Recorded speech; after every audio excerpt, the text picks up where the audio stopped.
Hello, Professor. This is our group presentation. For the beginning, I will introduce the null and the alternative hypothesis. First, the term null hypothesis usually refers to a hypothesis that, in most situations, does not have an impact on differences. It is typically used as a starting hypothesis in research that must be verified. The null hypothesis usually attributes the discrepancies in sample data to chance mistakes and inherent variance in the sample. For instance, the null hypothesis in studies on long-term and short-term investment portfolio construction usually presuppose that investors would not see appreciable returns on their investments. Therefore, in the null hypothesis, the return is usually equal to zero. Second, typically, the alternative hypothesis is a counterargument based on the sample's null hypothesis. In other words, the hypothesis that is accepted and the null hypothesis is rejected is the alternative hypothesis, which often indicates the presence of effects or differences in the sample data. Consequently, the alternative hypothesis proposes that while building a long-term, short-term investment portfolio, one should expect that the portfolio will yield substantial returns for investors. It follows that the return is often believed to be greater than zero under the substitution assumption. Third, generally, the fundamental components of hypothesis testing in statistics are the null hypothesis and the alternative hypothesis, which are used to infer the general properties of the data. Next, I'm going to talk about the methodology of this project. It's called long-short portfolio. First, I'm going to talk about how it works. The long-short strategy is a fundamental trading approach where an investor takes long positions in stocks that are expected to increase in value and short positions in stocks anticipated to decrease in value. The strategy aims to capitalize on both the upside potential of the long positions and the downside potential of the short positions.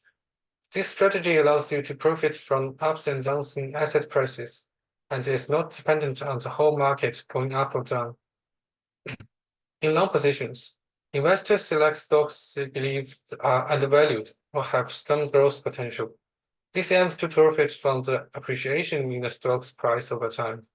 In short positions, investors identify stocks they consider overvalued or likely to decline.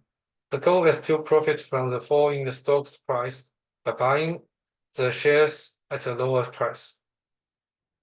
Next, let's look at the characteristics of this strategy. The advantages of the strategy. First, diversification. The strategy includes diversification effect as it spreads investments across various stocks and sectors. Doing wide stock selection, investors can diversify the market risk and avoid large losses caused by the market fluctuations. Second, hedging. Short positions act as a hedge against market downturns for the long positions. This can reduce the loss when the market is not performing well. But this strategy also has some disadvantages. First, complexity. It requires sophisticated understanding of the market system and active portfolio management ability, which is difficult for individual investors. Second, short selling risks. Short selling involves risks such as unlimited losses and potential for short squeezes. Unlike buying stocks, where losses are limited to the initial investment, short selling can lead to unlimited losses because there's no cap on how high a stock's price can go. And the short squeeze happens when the stock rises and the short sellers cover their trades by buying back their short positions, which further drives up the prices. Third, costs. The long-short strategy usually has higher transaction costs due to numerous transactions and higher financing costs for borrowing stock shares. Fourth, regulatory constraints. It also faces certain regulatory constraints and reporting requirements. In practice, implementing a long-short strategy requires a deep understanding of the market dynamics and the ability to make informed decisions based on comprehensive research. It's not just about picking winners and losers. It's about managing a balanced portfolio that can withstand market fluctuations and deliver consistent returns over time. So this strategy is often employed by hedge funds and sophisticated investors who have the expertise and resources to conduct detailed analysis and manage the associated risks.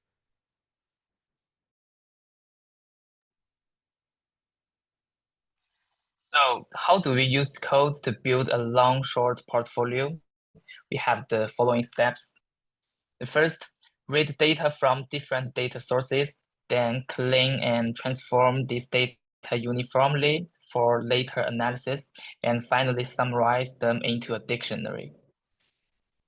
At first, we can see the picture. We use this read function to read information from the CSV file containing stock price data, then organize and adjusted closing prices of all stocks into a pandas series.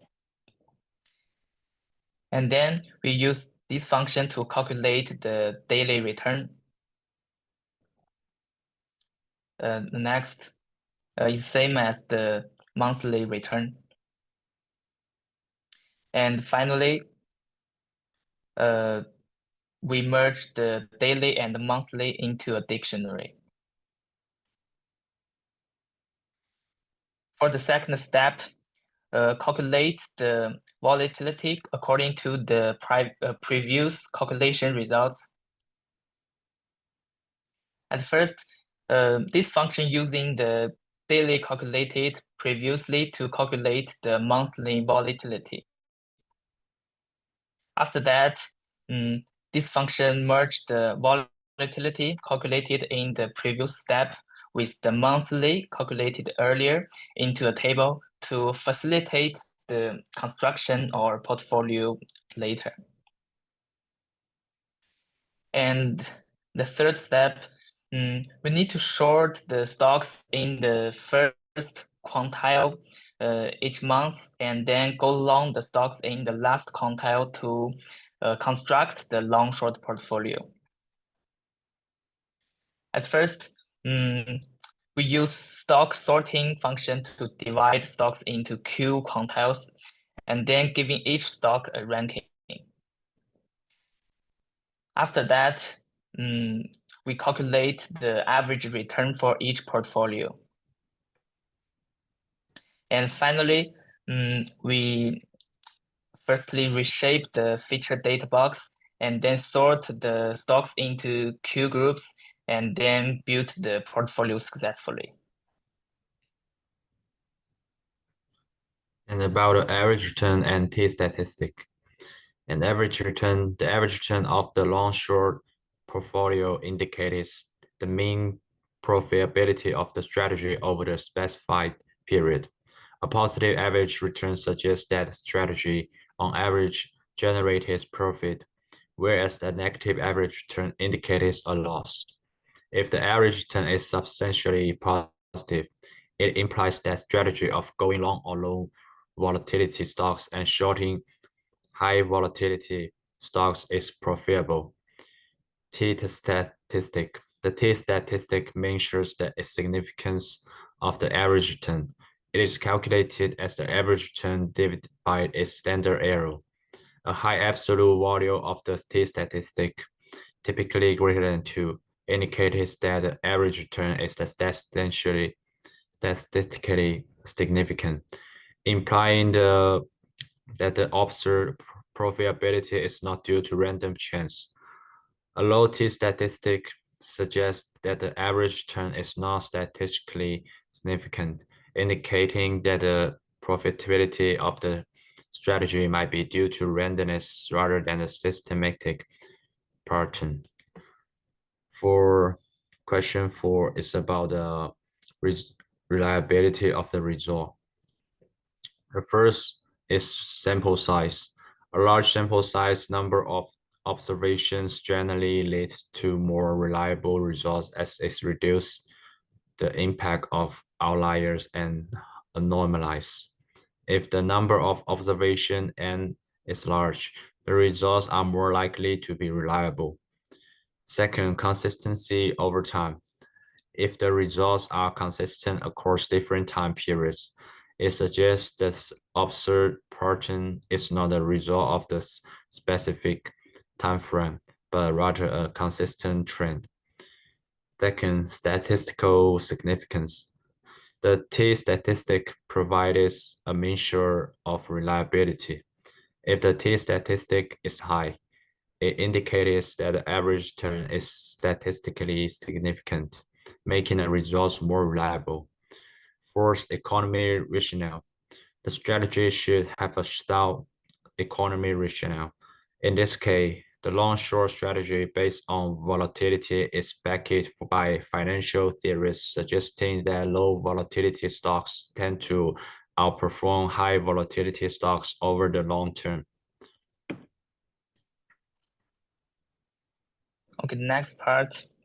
I have listed the main flaws in this group task. First, data quality concerns. In our group project, there are some missing data, and as we all know, error news or missing data may provide inaccurate findings. So inaccurate data might discourage investors from going long or short and possibly lead to losses because most investment behaviors in today's market are preference-based. Second, our investment portfolio construction process could not be able to fully capture the intricate features of the market, and the resultant portfolio would not be the best combination and might miss certain potential profits. Third, the accuracy of the findings obtained from our statistical approach might be compromised if the data doesn't conform to the normal distribution assumption. For to-do list, at first, the sample size and the time range can therefore be extended and improved in the future. We can make the estimated findings more authoritative and reduce mistakes when we have more data over a longer period. After that, all of our data analysis for the project could not apply to real market trading. And last, use more complex models, including multi-factors models, which can provide investors with more useful advices. Okay, this is all of our presentation. Thanks for listening.